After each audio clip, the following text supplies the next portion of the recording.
a WFSB Plus original. This is the Capitol Rundown.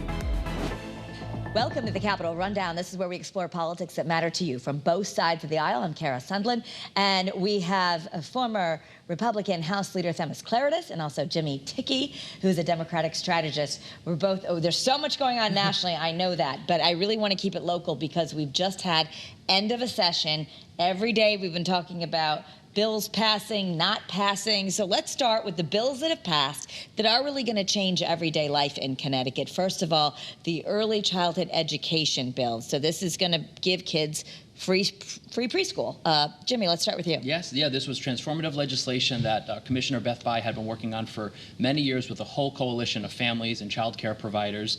And what this will do is it will create more child care programs and more child care access throughout the state of Connecticut. You know, even in Connecticut, we still have child care deserts where families are still looking for places to bring their children during the day for child care. This will create thousands of more seats. It'll create new facilities so that young people and kids have a place to go while their parents are out working, and it also bends those costs down. For those that make over $100,000 a year, they'll see costs bend down, and for those making less, they will see free child care throughout the state of Connecticut. So it really took many years to create this coalition and to get it passed through the House, through the Senate, and signed into law, but it's really transformative legislation through a dedicated spending account in the state of Connecticut to invest in child care because child care is so expensive. It's like the cost of a mortgage. It's crazy how expensive it can be. So Connecticut did something about it. Okay. So I know from, at least from Beth Bai and the other one, they're saying we are a national model. Everyone can copy us. Themis, I'm just curious about this. I know you're always worried about the state spending too much. What's your take on this? I mean, to Jimmy's point, I mean, it is very expensive. It's prohibitive for so many people, and we want people to go out. We say we want people to go out and work, right, and not live off government in certain situations, and then they don't know what to do with their children because they can't afford childcare. So I mean, I think that it's something that is reasonable. We've been working for years. The governor, it was a big push of his this year, in addition to the universal preschool bill, which was important to him. And you know, we have to do something about it. I mean, spending is always an issue in the state. We spend too much money, but again, I always talk about priorities. We have to discuss what the priorities are. You know, and I think that child care has been such an issue for so many families. And even when you're not, say, working poor, for example, it's still very expensive. I mean, it's expensive for everybody. Even for people who have good jobs. Yeah. I'm very blessed to have a good job, but I remember preschool's expensive. Yes. And so if you can't afford, if you're going to choose between food and sending your kid to a preschool that costs thousands of dollars a year, you're probably going to choose putting food on the table and paying your bills. So this, you think, will equalize and maybe help the state in the long run because kids who go to preschool do better and the parents can work? Right. I mean, it's a very good start. Let's just hope, as with everything else, we put bills in that become laws, and then we see how it works. I mean, I'm sure there will be tweaks along the way, but this is the $300 million in this fund to start. And then the goal is if you make under $100,000, it's free, and if you make over $100,000, it's 7% of your income. Can the state afford it? Well, the state is having a lot of issues with affordability, but we have a lot of priorities too. Okay. You know, we're going to talk about the spending cap and issues and paying down debts and pensions, and it is a big problem. It is a big. So let's talk about. There was also the concern of a Medicaid shortfall because of the federal government reducing funds, and Connecticut decided to cover that Medicaid shortfall, right? Can you each briefly talk about that? Yes. Well, a budget does show one's values, and that's why with the early childhood, we did invest in that so that we make sure that is there for years to come and for families to have. It's generational change with the child care investment. With Medicaid, especially with the cuts we're seeing from the federal government and the threats of more cuts through their federal budget, this was to honor our obligations to Medicaid through a payment to make sure that we cover the overage of Medicaid in Connecticut for those that are on it, whether it's older folks or pregnant women, the disabled, and making sure that the caretakers that are working for the most vulnerable in Connecticut are paid appropriately and respectfully, and that we make sure that we have the Medicaid dollars there for a program. It's really honoring an obligation that we have in Connecticut to fulfill the Medicaid program. Okay. Themis? And that's certainly an obligation, but unfortunately we have a lot of obligations that we need to honor. One of them is paying pensions for not only state employees but teachers who do have a more difficult job every single day. and we had one of the largest pension obligations debt of any state in the country. And that's why in 2017 we put together and passed a spending cap. We call it these fancy names like spending caps. In your house, you say we can't spend more money than we make. And with this Medicaid additional funding, which I understand and agree it's important, but again, prioritizing and how much are you spending in regards to that, we busted through the spending cap, which means now we're not going to be able to pay down these pension obligations that we give our word and we have to keep it, of course. And so there's so many, whether it's Medicaid, whether it's early childhood, whether it's pension obligations. We have made such strides since 2017 in paying down these debts, and we are looked at throughout the country as a state that really turned around in regards to that. And the problem now is we broke the spending cap, and they'll tell you it's just for this year, but I can almost guarantee that when there is a pot of money for government to spend, they will spend it all the time. And this is not we're going to come back here 5 years from now and see how the spending cap is still broken. And our pension obligations are back in a problem again. That's what you fear, that we could. Yeah, and it's being fiscally responsible and being stable. It's stabilization. We were very unstable. We had no savings account called our rainy day fund. We had not paid down these pension obligations because every year the money that was supposed to go into that, we'll pay for something else this year that somebody else wants, and we'll put the money back in next year. And it never happened. And every year that happened, and we ended up in a real pickle with it. Jimmy, I just want to let you comment quickly on that before we move on. Do you think we're going to? Big picture, yes. For many, many decades, Connecticut governors and the legislature really kicked the can down the road until very recently. And we now have paid over $8 billion towards our pension obligations, and that will continue. We have about a $5 billion rainy day fund. This governor has really believed in paying down the pension debt, building up the rainy day fund, of which, again, we now have about $5 billion. And we needed to honor the obligations we have to Medicaid, which had an overage. And we need to make sure that people that are on Medicaid know, even if your federal government cuts it, that we in Connecticut here will be there for them. Okay, so people are going to still be able to handle with their Medicaid benefits. Bipartisan energy. There's a bill that ideally is going to bring our bills down. Can we talk about that?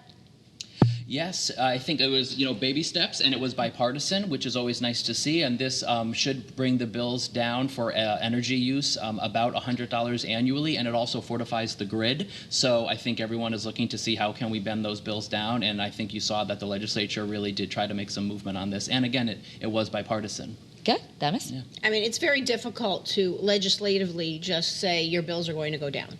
I mean, I do applaud the legislature and the governor for working on this, and we'll see what actually happens, because bills and laws sound really good until a year from now you say, well, I haven't noticed any difference. In addition, the governor feels strongly about the fact that nuclear power should be also fortified in this bill. So we'll see what happens. I mean, I think this is unfortunately one of those wait and see, and next year when they go into session, see if something needs to be changed. So there's also a huge housing bill that affects, I guess, all of us living here in Connecticut, and we probably don't have enough time to give it justice, but can you each give me a nutshell on what we need to understand about this housing bill? Jimmy? Sure. So the housing bill is a very large piece of legislation that was passed through the House and the Senate, and so it does a lot. It does a lot for people who are unhoused and who don't have homes, to give them wraparound services for their own health and their well-being, and for all of our public health. And then with housing, it really moves us forward on more affordable housing and mid-level housing. We know that in Connecticut, people are moving here. We do not have enough housing for the amount of people that are here. For older folks who might want to downsize but stay in their town, for young people who would like to move out of their parents' house and have their own place, housing is so expensive. It's not unlike what we've talked about with childcare. And so what can we do to create more mid-level housing, mixed-use housing, more affordable housing for people across the state of Connecticut? A couple years ago, a piece of legislation was passed that asked towns to really think about what would this blueprint be? What would it look like in your town to create more housing and to create more affordable housing?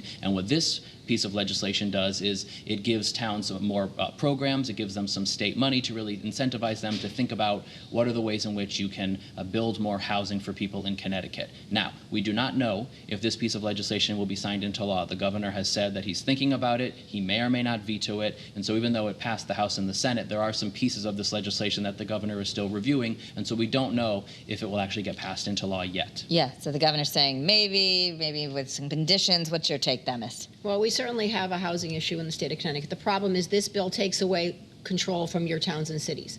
And we have a beautiful state where you can pick and choose where you live based on, do you want a rural area, do you want a suburban area, do you want a more of a city area? And this will actually say, the state of Connecticut is going to control housing in your town. So we're going to go in and we're going to decide in the region in which you live, this town has to have this many units, that town has to have that many units. And then if you do it, we'll give you some money. If you don't do it, they claim there's no consequences, but that's also a problem. The other issue is, and they call that fair share. But again, what is that? That's government. That's big government telling local government what to do, which none of us like, whether you're Republican or Democrat. The other thing it does is it tells you, town, you cannot have a minimum parking requirement for residential areas. So, you have an apartment complex, and say there's 50 units in that apartment complex, and so typically you would say there should be 50 spots or 75 spots, some guest spots, that kind of thing. And this is telling towns it can no longer do that. It's also allowing towns to move from commercial to residential much easier. Now, we also know that commercial versus residential, there are a lot of issues. There's environmental issues. There may be environmental issues in, say, where a strip mall would be, versus if the town, you want to build back to apartment complex or homes, that you have to have a higher level of scrutiny and level of safety, health and safety, and now it's lowering that. So I think that we certainly have an issue with housing. I don't think this is the solution to it, but the governor's trying to decide if he's going to sign this bill and say it's not effective until October. That's when the law will actually go into effect. You have to fix it before then, or he vetoes it. And they renegotiate. I think the first option is very risky. It's always risky when something is signed into law and it's relying on people to fix it. They should go back to the drawing board and figure out, all right, I can live with this, I can't live with that. Nobody's ever 100% satisfied. I understand that, especially in making laws, but they need to go back to the drawing board. And the parking is an interesting idea, because some towns have stepped up and said, look, not every town has large open parking lots and they don't have a parking problem. Some towns really do need the parking, and in a downtown that may be congested, to relax some of those parking regulations is something that people have spoken out from towns. It also gets us thinking about transit-oriented development. If you're along a bus line or a train line or along Metro North, thinking about the ways in which we can connect. Can we get some cars off the road? Can we do better connections for transit, for rail, for buses, to get people, and young people who might want to live in a downtown and go on the train to go to work, to get people to think about how we can be really planful and thoughtful about transit-oriented development and housing along those transit-oriented developments. Okay, all right. So we have to consider all these things. Lots going on, and let's talk about what didn't pass. And a lot. Whether or not a lot doesn't get passed. And there's also whether or not we're going to have to come back in July, I guess. Let me ask you real quick. Do you think we're going to have to come for extra summer? Well, we're going to have to come back into special session. I don't know if it's going to be in July or in September, because I think we're still waiting on what the federal government is doing, and even with Medicaid, there may be more cuts, and there may be okay. But people are coming back. All sorts of things. They're going to come back. I would guarantee it. But we just don't know when. Okay. So the stuff that didn't pass, the man who makes all the Hallmark movies, who's from Connecticut, we were trying to create a movie trail. We talked about a lot on this show that they wouldn't get perhaps the tax credits. They were trying to save money by let's reduce some of the movie tax credits. Those are staying the same. So we can see more Hallmark movies now. So he's happy. He's happy. Hallmark man is happy. Yes, so that's thumbs up. Yes. Thumbs up for more Hallmark movies. Okay. Also, psychedelic mushrooms, which are becoming a big thing out west in different places, and their medicinal values and using them for depression, anxiety, they are still illegal.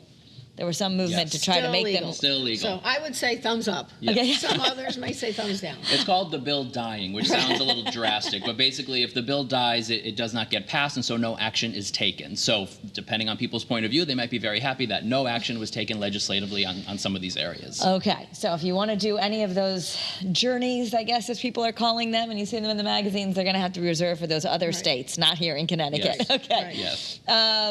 All right, so real quick, thumbs Open up. Containers. The what? Open the open containers. containers. It is still, if you didn't know, Right. it's illegal apparently to have open alcohol in Connecticut. And you can drink it as long as you're not the driver. We're one of 11 states that allow passengers in motor vehicles to have open containers and actually I told my kids. drink them. I told my kids it's totally illegal. I'm just hoping they don't Yeah, see this show. nobody. Just keep telling Don't tell them. anybody. Yeah, Just most between people us. think that you can't do that, but in Right. fact, we're a state where you're allowed to have open alcohol, and they decided not to mess with that. Right. Well, and this bill comes up every year, almost. Somebody puts it in, and it's either debated or it's not debated, and And people why do argue they the say point. they don't want to make it illegal? I'm just curious. What's the Because argument? if you're going to a concert with your friends and you want to have a couple drinks in the car on the way, Okay, so that's really what they say. as simple as it is. Okay, Yeah. because usually we're on the other side of regulation. But I will say this. I will say this. There is also an argument to be made about that it affects lower income people more than it affects upper income people. I've actually heard that in testimony. Okay. And the one other area that I think is really interesting to watch in years to come is there's a lot happening with artificial intelligence and AI. This is a conversation around with many states. And so in Connecticut, there has been legislation to think about how do we regulate it? How do we keep children safe? What are the ways in which we can protect people so that you know what you're reading or watching or listening to is actually real? So those bills did not get passed. They died. But it's something to watch in future legislative sessions to see how can we protect people with AI. It is a new industry, and there could be business opportunities there, but ensuring that people know what they're reading is actually accurate and real and not AI. Absolutely, because we do need to be. It's still the wild, wild west out there. I believe my understanding is the governor said he didn't want to be one of the first states to regulate AI. It makes us look not business friendly. Because I also think that there's so much unknown with it. It's hard to regulate, and I think he probably wants to see regulate what we don't some other understand? states do it. Because if we do it first, or whoever does it first, and then you don't get it right, then it could affect business, et cetera. Yeah, yeah, and all these very much growing companies, if they say, oh, that's the state where they regulate it, I'll go somewhere else. Okay, so we need to be aware. That's something that all over the world we're going to all be dealing with. And even at a federal level, there's been discussion that we need to have some federal regulations around AI as well. The governor has not made any announcements. We'll, of course, have you guys both back. He did trickle a little statement that seemed like he's a little bit more positive about running for a third term than not. Seems like is the bellwether leaning toward you? Shifted in that direction in the past month or two. Yes, Yep. I mean, he he's said thinking about it. he's excited and he loves the job. And if you asked him a year ago, he probably would have said he was leaning no, which I don't really totally agree with either. But I think maybe if you asked him 6 months ago, a year ago he was probably more leaning. 6 months ago he wasn't, and now he feels like he's had a successful session and he loves the job, and he certainly left us wanting more. And left us thinking he's certainly leading in that direction. Okay, so we'll of course break that as it comes down. The other thing this weekend is a big, we've got the military parades going on in D.C. and then all around the nation we have the No Kings demonstrations. The idea that we don't want kings, and referring to President Trump. Yes. That's going to be all around. Jimmy, you're actually attending one of these. Yes. I guess there's dozens of them around Connecticut. Yeah, by my count, up to today, there's up to 30 tomorrow for the No Kings rally, because we don't elect a king in this country. And we've never had a military parade that may be happening in Washington, D.C. this weekend around the president's birthday. In America, we elect a president for no more than 2 terms. We don't elect a king. And so it's been really heartening to see people speak up, stand out, and protest peacefully. And so there are 30 peaceful protests tomorrow throughout the state of Connecticut. I'll be at Manchester and maybe some others along the way, just to stand with people and to be there. That we in America elect a president. We elect no one that is above the law. And in our country, we have elections. The democracy is with the people, and it's not concentrated with just one person. Okay. And this all, of course, stemming from what you're seeing in California. I know the courts have been back and forth whether or not Trump is allowed to use the National Guard. He's brought them in and kind of usurped power from Governor Newsom. What's your take on this, Themis? Well, I mean, listen, reasonable legal minds differ, and we've seen this debate go on since it happened about whether he used that ability to bring the National Guard in properly or improperly. The first court decided he couldn't do it. The second court overturned that. And I think that the real issue is he brought them in. They kind of sat in federal buildings. He has the right to bring in the National Guard to not replace local law enforcement. That's what he can't do. Right. There's many parts of law and constitution that explain all that, and one of them kind of like usurps the other in the explanation of it. The last time I think it was done was with Rodney King. I think the president brought the National Guard in, but that was in conjunction with the governor. Yeah. This is separate. Now, if he brings the National Guard in and they sit in federal buildings and they're protecting federal buildings, he has the right to do that. The question is, did they do other things? They can't replace local law enforcement. Did they so I go think in and become you're violent going to have 10 different judges, and there's going to be 5 that are going to say one and 5 that are going to say the other side, and that's what we've already seen. So we will have to leave it there, and for timing as well. But lots going on. I know we'll be having you back until we're officially after the special session and all that. We'll see when we're. I don't know. We'll never be done. We'll keep talking. It's never done. Never done. I'm like, and we'll be done. Never. Never. All right. WFSB.com. Click on local news. That's where you find all of the Capitol rundowns. They're also on the WFSB YouTube page under a playlist. You can go back and see politics from both sides of the aisle. Thank you, insiders. We appreciate your knowledge. Thank you. Have a great day, everyone.